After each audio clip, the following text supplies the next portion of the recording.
certains moments des désajustements, comme ce fut le cas à la fin du XIXe siècle, au début du XXe siècle, lors de la crise financière de cette époque. Et de la même façon, je pense qu'on peut dire que la période actuelle, celle que nous connaissons, est aussi une période qui se caractérise par un défaut d'ajustement important entre les transformations du capitalisme et le système fiscal, en particulier, puisque c'est notre sujet, cela concerne les règles de territorialité de l'impôt sur les sociétés. L'économie, c'est une matière mouvante, en continuelle transformation, elle n'est donc pas stable. Et d'ailleurs, à partir des années 60, on observe déjà des mutations importantes qui ont été déjà évoquées depuis ce matin, qui sont liées à la mondialisation de l'économie. L'expansion territoriale, spatiale du capitalisme dans le cadre de la mondialisation a provoqué, on le sait, déjà dès les années 60, une décomposition des frontières physiques, des barrières réglementaires. Elle a favorisé l'expansion du commerce international par les échanges intra-firmes, ainsi que le recours à des fournisseurs multiples situés dans des différents pays. Les stratégies et l'organisation des firmes multinationales ont systématiquement visé, dans ce cas, à s'émanciper de plus en plus des règles liées à leur territoire d'origine, et puis aussi des règles liées aux territoires sur lesquels elles se sont implantées. Ces règles étant vécues comme des contraintes qui pèsent sur leur développement. On peut dire que, si vous voulez, de la firme qui se délocalise à la firme réseau, voire à la firme globale, la perspective est une perspective mondiale, et les multinationales ont cherché à rendre la variable territoriale de plus en plus secondaire. Cette fragmentation de la chaîne de valeur, de la chaîne de création de la valeur, bien sûr, n'est pas indépendante de la financiarisation de l'économie, puisque nous avons connu durant cette période le développement de restructuration financière. En conséquence, la frontière entre activité industrielle et activité financière a eu tendance à s'estomper au sein des firmes, favorisant déjà une remise en cause de la base locale de la fiscalité. Je voudrais maintenant, avant d'en passer à ce qui caractérise peut-être la période actuelle, souligner une autre évolution qui est peu souvent évoquée, mais qui est extrêmement importante, me semble-t-il. Une autre évolution qui n'est pas directement liée aux précédentes, mais qui a préparé finalement l'épanouissement des évolutions technologiques que nous connaissons depuis 30-40 ans. Cette évolution, elle est étroitement associée à l'essor de l'État-providence, des services de l'État-providence, qui constitue un fait marquant en tout cas, de la période fordiste. Je veux parler de la scolarisation de masse, qui est associée à la démocratisation de l'enseignement, et puis aussi l'élévation progressive du niveau général de formation, qui ont permis une forte amélioration qualitative de la force de travail. Cela a constitué un terreau éminemment favorable à l'émergence d'une économie de la connaissance, en assurant une forme d'intelligence collective qui est capable de mobiliser les nouveaux instruments techniques qui commencent à apparaître dans les années 80. En fait, effectivement, depuis les années 70, le capitalisme a connu une nouvelle mutation qui est marquée par la révolution informationnelle et qui conduit à une nouvelle remise en cause, mais qui n'est que le prolongement des évolutions antérieures de l'assiette de l'impôt sur les sociétés. Cette révolution informationnelle, avec les nouvelles technologies de l'information et de la communication, a joué un rôle tout à fait important et dans la création des instruments du savoir qui sont une caractéristique importante de l'économie de la connaissance. Quand je dis cela, je ne tiens pas à un propos qui est déterministe du point de vue technologique. Je viens de dire que une mutation importante a été la scolarisation de masse, et le développement de ces technologies n'aurait pu, sans l'amélioration du capital humain, connaître une diffusion aussi large, provoquer une transformation des structures économiques aussi importante que celle que nous connaissons aujourd'hui, précisément sans cette scolarisation de masse et donc sans l'élévation du niveau de formation. Finalement, on pourrait dire que cela a permis le développement de routines communes qui ont favorisé finalement, avec le numérique, la transformation du travail et de la division du travail. Je voudrais pointer 3 éléments qui me semblent importants dans cette nouvelle période et qui conduisent à la remise en cause de l'assiette de l'impôt sur les sociétés. Le premier aspect, la première caractéristique que je voudrais pointer, c'est précisément la transformation du travail et l'émergence d'une forme de nouvelle division du travail. On peut dire que, contrairement à la période précédente, à la période fordiste, l'efficacité des entreprises ne dépend plus seulement de la décomposition du processus de production en opérations répétitives, prescrites, qui se déroulent dans les frontières de l'entreprise. L'image du travail enfermé dans l'entreprise, effectuant des tâches répétitives, est révolue. Le travail s'effectue désormais n'importe où et n'importe quand. Il se déroule sur tous les temps de vie, si bien que le temps de travail officiel, qui est réalisé dans l'enceinte de l'entreprise, dans les limites de l'entreprise, n'est plus qu'une fraction plus ou moins importante du temps effectif de travail. Nous voyons bien que tous les petits objets que nous transportons, les smartphones, sont des objets qui nous permettent précisément de travailler n'importe où, n'importe quand. Voilà ce que j'entends par un éclatement des frontières du travail au-delà des limites de l'entreprise. Et donc, sans être nécessairement accomplie dans un cadre économique, l'activité même des agents individuels peut devenir productive et source de valeur. Ça, c'est un point extrêmement important, ce qui veut dire que la compétitivité des entreprises dépend aussi de la capacité qu'elles ont de mobiliser les savoirs de leurs salariés. Mobiliser leurs savoirs et obtenir l'implication active des connaissances n'importe où et n'importe quand.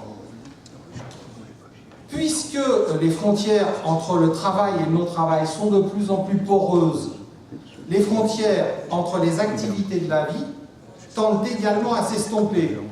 Les nouvelles activités numériques, la consommation sur Internet amène les consommateurs à laisser des traces qui sont exploitées directement par les algorithmes. On peut être en même temps consommateur par Internet et usager de services numériques, donc, et coproduire des services qui seront ensuite exploités par les algorithmes et donc producteurs de valeur. Je voudrais ajouter un point qu'on évoque pas forcément souvent, mais la révolution numérique a provoqué le développement d'autres formes de travail gratuits ou quasi gratuits. Je pense à ce que l'on appelle aujourd'hui le digital labor, le travail gratuit ou faiblement rémunéré, créateur de valeur, qu'une multitude d'individus effectuent sur Internet, souvent inconsciemment, généralement collectivement, au sein de réseaux relationnels dont le développement est favorisé par le web et au profit des entreprises du numérique. J'ajoute bien évidemment que ce digital labor tend à être organisé par ces mêmes entreprises et l'on a vu se développer ce qu'on appelle des fermes à clics, où les gens sont employés, rémunérés ou non, à cliquer durant une certaine période. Premier élément, donc, Une transformation du travail. Deuxième élément, c'est le rôle du capital immatériel et le renforcement des droits de propriété. On sait que dans la transformation que je décris, le capital immatériel occupe une place de plus en plus importante dans le capital des entreprises et est aussi devenu un facteur décisif de la compétitivité des entreprises. Et puis, il faut ajouter le déplacement de la source de la valeur en amont vers le travail de conception et d'élaboration des prototypes. Donc, de plus en plus, on pourrait dire que nombre de productions, notamment des productions intensives en connaissances, je pense aux logiciels, aux biens culturels numérisés, aux médicaments, mais pas seulement à ces types de production, le temps de travail, et donc les coûts marginaux de reproduction sont très faibles, ils tendent à décroître. Et donc, dans une logique économique traditionnelle, le prix de ces biens devrait également tendre à décroître et à devenir très faible. Ce qui fait que ces prix ne décroissent pas, c'est la mise en œuvre par les entreprises de stratégies de renforcement des droits de propriété intellectuelle qui créent artificiellement la rareté des ressources, et ces droits de propriété deviennent un enjeu clé du développement des oligopoles, en particulier les oligopoles de la connaissance, les fameux GAFA, mais pas seulement. On sait que les actifs immatériels, que ces droits de propriété immatériels, vous savez, sont devenus un enjeu essentiel dans la problématique des prix de transfert. L'Inspection générale des finances a souligné clairement que la montée en puissance de ces actifs dans le processus de création de la valeur des firmes multinationales leur confère un rôle de premier ordre dans la reconfiguration des entreprises, dans les stratégies d'optimisation fiscale, dans les réorganisations d'entreprises, et là je cite l'Inspection générale des finances, dans la réorganisation d'entreprises qui permettent la centralisation des actifs incorporels dans les pays où l'imposition est la plus avantageuse pour les contribuables. Et puis enfin, mais ça a été évoqué par Michel Bouvier ce matin, la déterritorialisation numérique. Moi je tiens à ce terme de déterritorialisation parce que c'est un terme qui a des fondements philosophiques importants et que donc je le conserve, même si on peut chercher à tourner. Les technologies du numérique ouvrent sur l'abolition, on vient de le voir, des frontières entre travail et non-travail, d'un travail qui peut s'effectuer dans et hors de l'entreprise, n'importe où et n'importe quand. Donc, on a un processus de rupture avec les frontières territoriales qui favorise la nomadisation des bases imposables. Il faut ici souligner l'importance de deux innovations technologiques récentes, on peut dire qu'elles sont récentes, puisqu'elles n'ont pas tant de temps que ça, celle du smartphone ou de la tablette, je l'ai déjà évoqué, et celle de la plateforme, qui sont désormais fusionnées et qui constituent comme un accélérateur du phénomène de déterritorialisation. La technologie des plateformes tend à se répandre, de sorte qu'on parle maintenant de plateformisation de l'économie, des entreprises, ou d'un capitalisme de plateforme. On sait que les plateformes prennent, ça a été évoqué ce matin, constituent des marchés bifaces ou multifaces, parce qu'elles permettent la mise en relation, justement, de consommateurs, de contributeurs, dans le cadre d'activités qui ne sont pas localisées. Les plateformes visent à la constitution de réseaux les plus larges possibles, de façon à bénéficier de ce qu'on appelle un effet de réseau, c'est-à-dire une externalité qui résulte de l'usage de la plateforme par un nombre croissant d'individus. En d'autres termes, l'utilité de la plateforme pour ses utilisateurs est d'autant plus élevée que le nombre d'utilisateurs est important. Bien sûr, on pourrait dire que la plateforme peut s'analyser comme un procédé de centralisation des relations entre tous ces intervenants. Mais paradoxalement, elle n'a pas besoin d'être localisée. Et les utilisateurs eux-mêmes les contributeurs, les fournisseurs de services dans le cadre des plateformes, dans des plateformes qui sont dites collaboratives, sont eux-mêmes extrêmement diversifiés, dispersés. Grâce à l'effet de réseau, les plateformes provoquent l'amplification du découplage entre le lieu de production et le lieu de consommation et une dispersion plus forte de la chaîne de création de la valeur à partir d'une base sans rapport territorial avec l'activité exercée. On peut dire qu'on a une sorte d'aboutissement du processus de rupture entre le territoire et la base taxable avec ces nouvelles technologies. Et j'en finis ici en espérant n'avoir pas été trop long. Pardon.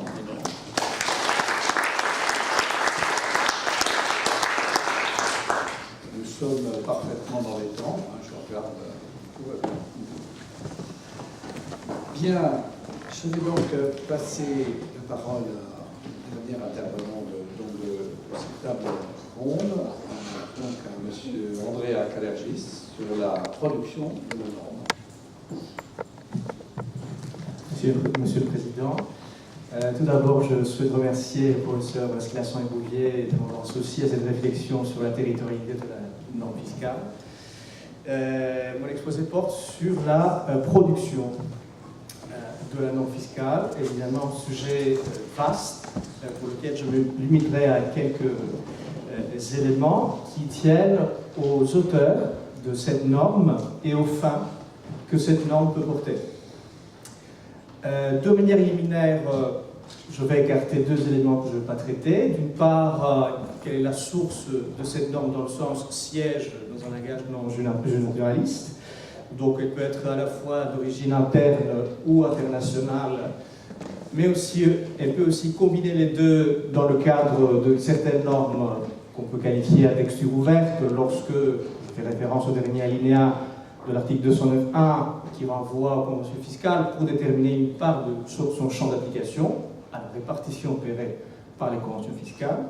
Donc, à part le siège, que je ne veux pas traiter ainsi, je ne veux pas le traiter non plus comme tel, l'intensité de la norme fiscale, la distinction entre normes de droit dur et normes de droit souple, la distinction entre modèle et règles de droit dur, mais je vais quand même me limiter à une réflexion par rapport à cette question, au fait qu'on fait à la fois référence par le terme norme à l'idée d'une règle de droit dur, telle celle codifiée dans l'article 209.1 du Code général des impôts par rapport à la territorialité de l'impôt sur les sociétés, mais aussi dans le langage courant, le terme norme aussi est employé pour faire référence parfois à des standards des politiques fiscales, des lieux communs dans la pratique des conventions fiscales internationales. Par exemple, lorsque je lis que la norme fiscale internationale comporte l'obligation d'échanger des renseignements sur demande dans tous les domaines, en réalité on fait référence à une pratique normale et non pas à une norme juridique contraignante qui pourrait engager l'État en dehors de cet engagement. Donc cela étant précisé, je vais d'abord alors traiter la question des auteurs. Quels sont les auteurs de la norme fiscale avant de continuer vers les fins de la norme fiscale. Donc pour les auteurs, on identifie une pluralité d'acteurs de politique fiscale, mais on constate qu'en réalité, il y a un peu d'auteurs de la norme fiscale encore aujourd'hui. Alors, concernant les acteurs de politique fiscale, il y a une multitude d'acteurs dont les organisations internationales ou supranationales, organisations qui, en réalité, si on regarde les traités constitutifs de ces organisations, n'ont pas une compétence normative en matière fiscale. Je prends l'exemple de l'article 1er et 2e de la Convention de l'OCDE de 1960, qui donne une mission économique à l'OCDE, mais en réalité, il n'y a pas une compétence en matière fiscale. Selon la théorie des compétences appliquées, on peut éventuellement considérer que c'est un complément de cette mission économique que l'organisation pourrait éventuellement détenir un pouvoir normatif en matière fiscale. Alors, si cette idée ne devait pas être retenue, on pourrait autrement considérer que le pouvoir normatif exercé dans le cadre de cette organisation n'est pas un pouvoir normatif de l'OCDE, ce n'est pas un pouvoir normatif de l'organisation, mais un pouvoir normatif à l'OCDE, autrement dit un pouvoir exercé par les États au sein de l'OCDE, et qui permet de réfléchir sur l'écriture des normes en réseau à laquelle le professeur Bouvier a fait allusion ce matin. À l'instar des organisations internationales classiques, les organisations internationales particulières, donc les organisations supranationales, notamment l'Union européenne, a aussi un rôle dans l'écriture de normes fiscales, mais en réalité, le pouvoir qu'elle exerce consiste notamment à encadrer le pouvoir normatif des États membres, plus qu'à mettre en place des impôts européens. Donc, dans un tel cadre, l'harmonisation fiscale européenne, qui est produite par les moyens de droits dérivés, vise davantage à accompagner la promotion d'un marché intérieur plus qu'à la mise en place d'un système fiscal.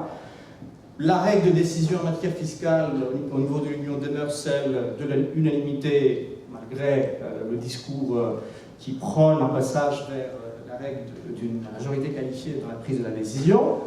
Donc, on se rend compte que les États, au niveau de l'Union européenne, demeurent non seulement maîtres des traités, mais encore aujourd'hui maîtres de la décision politique en matière fiscale. Donc, pour prendre un exemple récent par rapport aux impôts qui auraient pu être proposés dans le cadre de l'harmonisation européenne récemment, celui qui est inclus de la directive connue sous l'acronyme ATAD de 2016, la directive contre l'évasion fiscale, qui inclut un principe d'une imposition sur la sortie, une imposition qui va grever les entreprises multinationales lorsqu'elles souhaitent délocaliser leurs actifs en dehors de l'Union européenne. En réalité, il reste un impôt national harmonisé au niveau de l'Union qui va entrer en vigueur à partir de 2020 et qui bénéficie au budget des États membres, et non pas celui de l'Union européenne. Donc, à part cette catégorie d'organisations supranationales et internationales, on connaît aussi des réseaux informels qui ont un rôle d'acteurs de politique fiscale.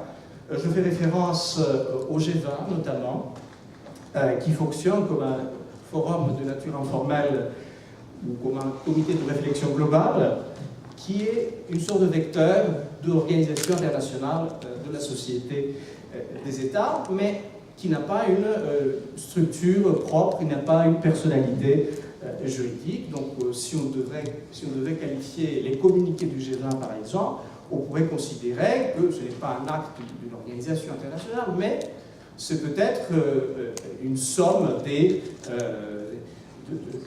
volontés des États qui sont exprimées de manière unilatérale et qui sont opposables à chacun d'eux de manière individuelle. À part les organisations et les réseaux, on peut aussi faire référence, parmi ces acteurs, à la société civile. C'est une société civile qui est représentée d'une part par les ONG, telles Oxfam ou Transparency International, qui peuvent avoir un rôle dans la réflexion sur les solutions à proposer en matière fiscale, mais éventuellement aussi les sociétés savantes qui mènent des travaux, qui peuvent avoir un rôle d'influence auprès des décideurs. Donc, malgré cette multitude d'acteurs, on se rend compte que le nombre d'auteurs de la norme fiscale reste limité. Et les auteurs de la norme fiscale restent encore aujourd'hui principalement les États. Les États sont titulaires d'un pouvoir normatif originaire parce qu'ils sont souverains. Ils peuvent aussi, parce qu'ils ont une capacité internationale, devenir titulaires d'obligations et de droits subjectifs par les traités qu'ils concluent. Finalement, l'État reste encore aujourd'hui la seule forme politique qui ait une représentation immédiate de la réalité sociale et par là même sa légitimité dans la prise de décision relative à la norme fiscale est évidente. Donc il y a plusieurs catégories d'États, des catégories non juridiques, États en développement et États plus avancés d'un point de vue économique. Bon, il y a tout un débat sur la justice fiscale interétatique dans la répartition de la base d'imposition. Bon, d'un point de vue politique, sans doute c'est un débat qui est louable et qu'il faut mener. D'un point de vue juridique, à l'heure actuelle, on ne peut pas considérer quel est l'argument qui pourrait faire en sorte de répartir le droit d'imposer et faire donc en dehors des engagements des États. faire prévaloir le pouvoir discrétionnaire d'un État à l'encontre de celui d'un autre État. Ces derniers étant les auteurs de la norme fiscale, on se rend compte aussi quelles sont les fins que la norme peut porter, qui est aussi déterminée en fonction des auteurs de cette norme. Donc on peut dire de manière schématique que la norme fiscale, d'une part, porte des intérêts individuels, mais aussi elle peut promouvoir des objectifs communs à ses auteurs. Pour des intérêts individuels, qu'est-ce que j'entends par là? Deux éléments qui en réalité sont les mêmes, mais on peut distinguer, des éléments qui témoignent d'un unilatéralisme dans les relations internationales fiscales. D'une part, un unilatéralisme classique qui est marqué par l'édiction des dispositifs qui ne prennent pas en compte les éventuelles prétentions d'autres États et qui est le propre du mode de répartition des compétences des États en droit international général, qui est une société d'État anarchique selon certains et décentralisée de manière générale concernant l'appréciation de la compétence. Un exemple récent par rapport à cet unilatéralisme dans l'édiction de la norme fiscale serait par exemple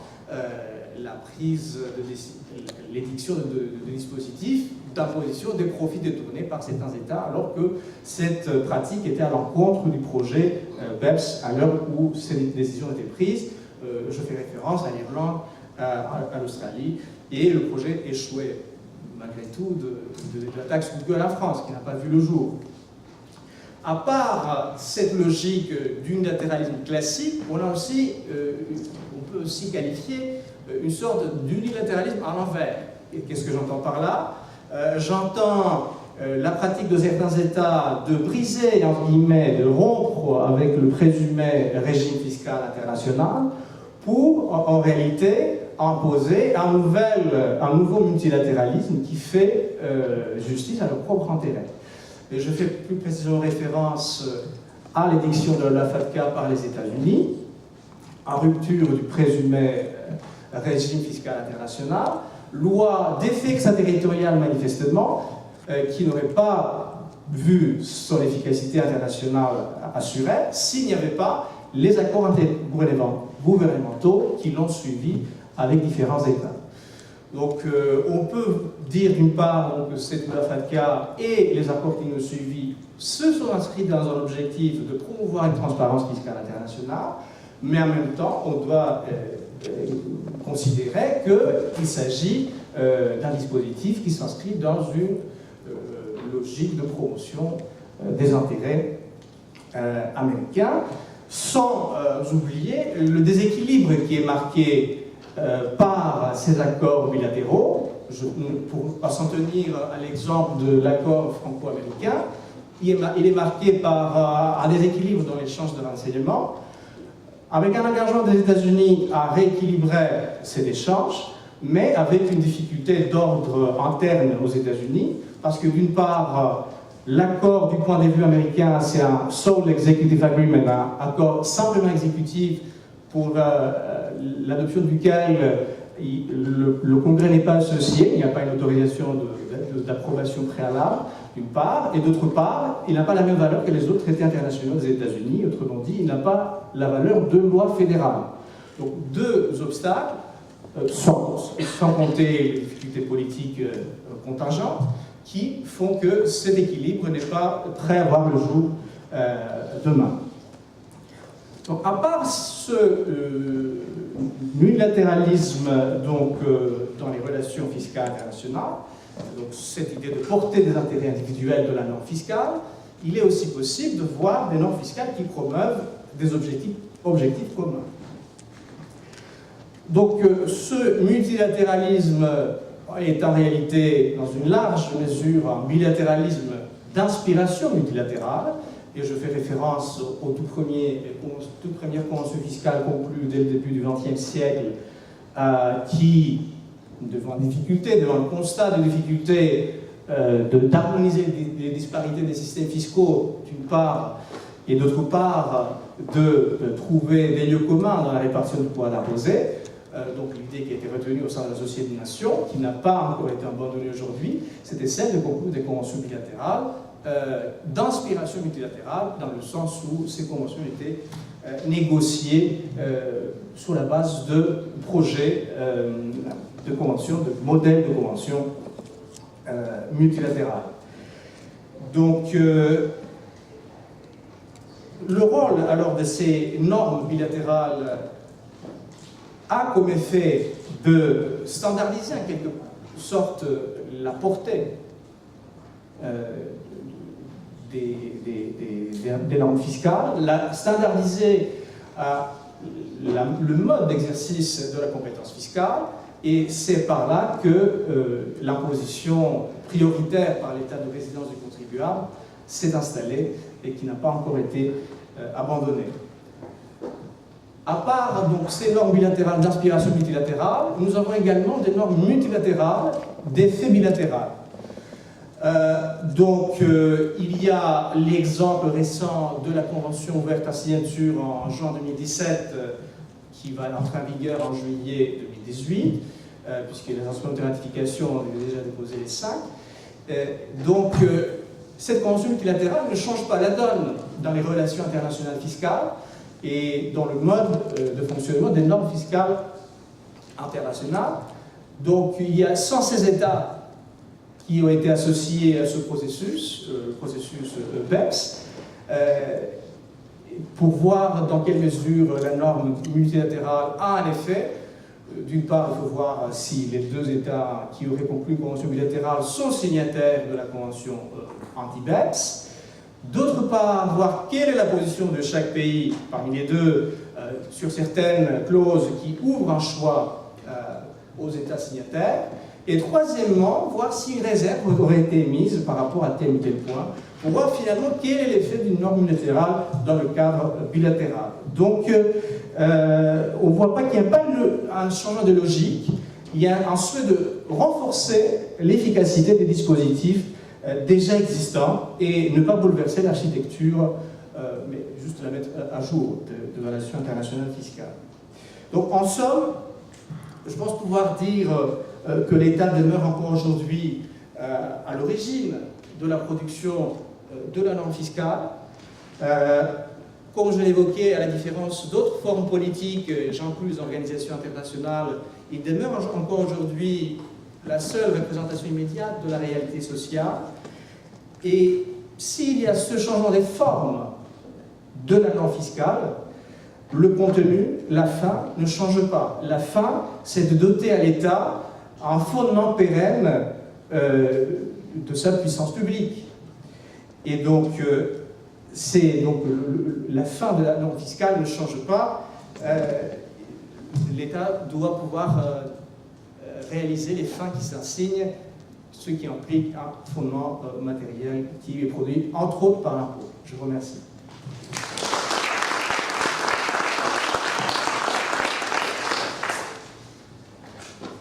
Eh bien, merci beaucoup. Alors, je ne sais pas si on peut procéder, je regarde, professeur, à quelques questions, ou si on fait quelques questions, ou est-ce qu'on a un petit peu de temps avant de... Alors, bien.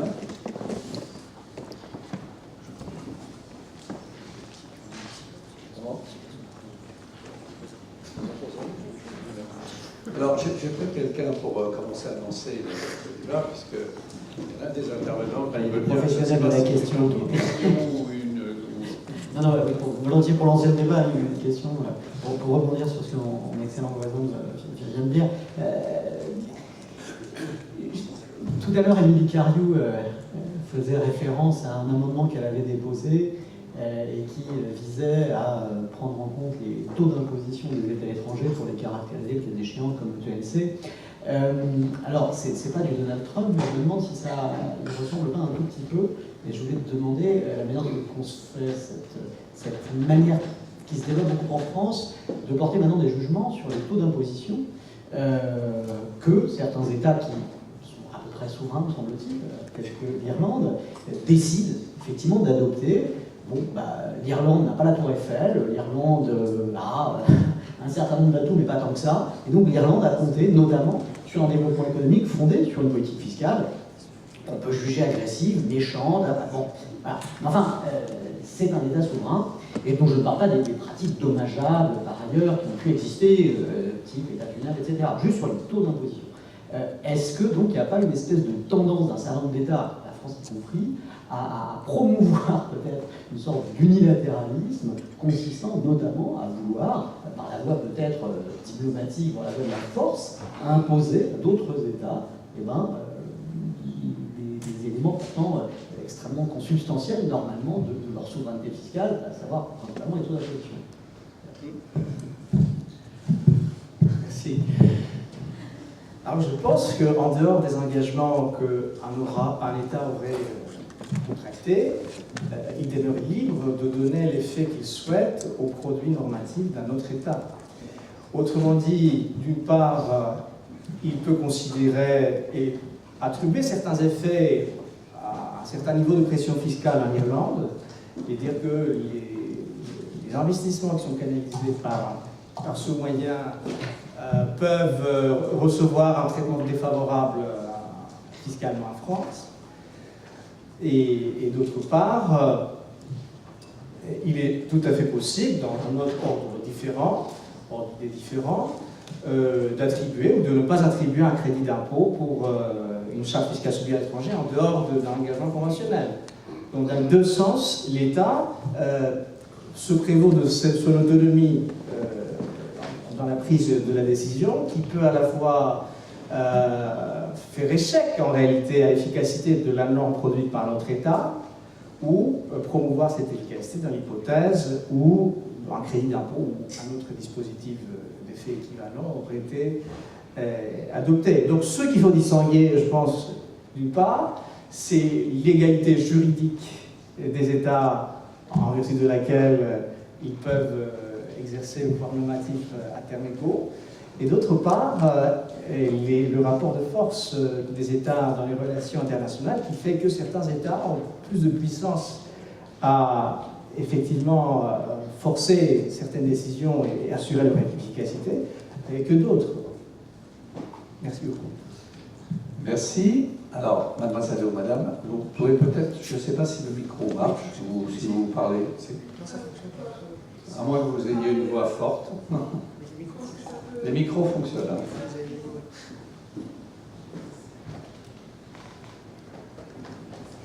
Il faut appuyer, je pense, sur un bouton qui est là. Voilà. Oui, non, c'est pour le professeur Monnier.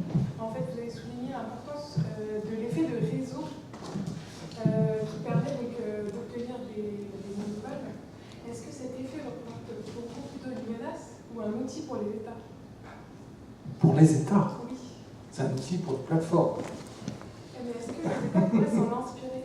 Ou est-ce que c'est entièrement une menace? Les États s'en inspirent en se plateformisant aussi. La pratique de l'État, c'est aussi d'introduire dans son fonctionnement des plateformes, c'est-à-dire d'utiliser la plateforme comme outil de gestion des services publics. Maintenant, utiliser l'effet de réseau, évidemment, c'est un effet externe, donc ça réduit les coûts de la plateforme. C'est ce qui permet effectivement d'avoir des prix différenciés sur un marché multiface. Si vous voulez, ça permet une mutualisation de coûts très bas sur un marché multiface. Donc de ce point de vue-là, effectivement, mais il y a des travaux effectivement qui ont été menés, on peut envisager une fiscalité spécifique à ces innovations techniques. Mais effectivement, l'État peut, il prend acte, si vous voulez, de l'effet de réseau, mais l'utiliser, c'est autre chose. Enfin, vous voyez, la tarification, elle prend acte du fait qu'il y a un effet de réseau qui se constitue. Vous avez raison. Sans s'en inspirer, pareil. C'est-à-dire, c'est comme la TVA, si vous voulez, la TVA fonctionne d'autant mieux qu'effectivement, il y a beaucoup de consommateurs. Donc, vous mettez en place une taxe, et plus il y a de consommateurs, plus effectivement, les recettes de l'État sont importantes. Donc, on peut dire que si vous mettez en place une fiscalité spécifique à la plateforme, plus le nombre d'intervenants sur la plateforme va être important, plus les recettes vont être importantes. Mais on ne s'inspire de rien là. On utilise un instrument, si vous voulez, hein, qui se développe grâce à la plateforme. Ça répond à votre question? Pardonnez-moi. C'est un nouvel outil, en fait. C'est le mécanisme. Je pense que la question que vous aviez, c'était sans doute plus les difficultés qu'il peut y avoir à fiscaliser les plateformes. Ah oui, parce que la plateforme, elle n'est pas localisée nécessairement en France, bien sûr. Elle peut être située à l'étranger, et dans ce cas-là, les modalités de taxation deviennent extrêmement compliquées. Non, mais vous avez répondu, je vous remercie. Bien. Oui. J'ai une question pour monsieur, encore une fois pour monsieur Kalatis. C'est plutôt une remarque, et c'est sur le droit souple. Vous avez écarté cette question-là, et je voulais dire que pour les praticiens et les professionnels de la fiscalité, c'est une chose extraordinairement importante. Tous les travaux de l'OCDE sont à 90-95% du droit souple qui s'impose à tout le monde. Je prendrai deux exemples sur les prix de transfert. La France n'a pas retranscrit l'État, ni l'administration fiscale, ni le législateur n'ont retranscrit les règles que l'on trouve maintenant dans le bouquin qui fait aujourd'hui 600 pages sur les principes directeurs des prix de transfert. Or, tout le monde s'en inspire et on est bien obligé de le faire en cas de contrôle fiscal, en cas quand on construit une documentation, etc. Alors, la documentation du prix de transfert est bien dans la loi, mais les principes de prix de transfert ne sont pas. Deuxième exemple, l'application des conventions fiscales. Vous savez très bien, le Conseil d'État s'inspire des commentaires qui sont dans les commentaires qui sont associés au modèle de convention, y compris les réserves, etc. Et les modifications, puisque le modèle de convention de l'OCDE est mis à jour à peu près tous les 4 ans ou tous les 5 ans. Donc je trouve que, simplement faire une remarque, c'est extrêmement important en matière fiscale. Je vous donne deux exemples, mais il y en a beaucoup. Et alors la particularité du droit souple, c'est que finalement, il s'impose à nous et on ne peut jamais l'en mettre en question. Merci. Merci beaucoup de ces remarques. Et effectivement, c'est des aspects tout à fait importants et intéressants. Je devais faire un choix dans le temps que j'ai amusé encore en plus. Donc, merci beaucoup d'avoir ajouté ces éléments. Bien, oui, monsieur. Peut-être, je crois qu'on a tout récemment dans le domaine de la TVA un début, il faut appuyer sur le bouton, un début de dépassement de ce que nous a dit M. Kalergis. Alors, des débuts qui ont échoué, Eurofisc ou le règlement d'assistance en matière de lutte contre la fraude, qui vise à essayer de mettre en commun un certain nombre de capacités d'autorité sur les États membres en matière fiscale et qui ont pour l'instant échoué, c'est-à-dire que chacun reste chez soi et joue plus ou moins le jeu des règles de mutualisation qu'il a pourtant acceptées.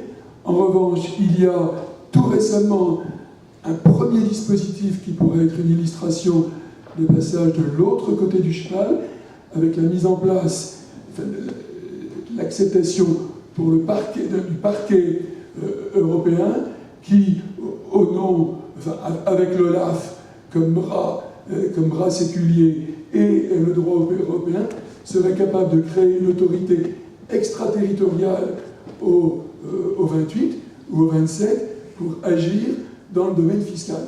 Et donc,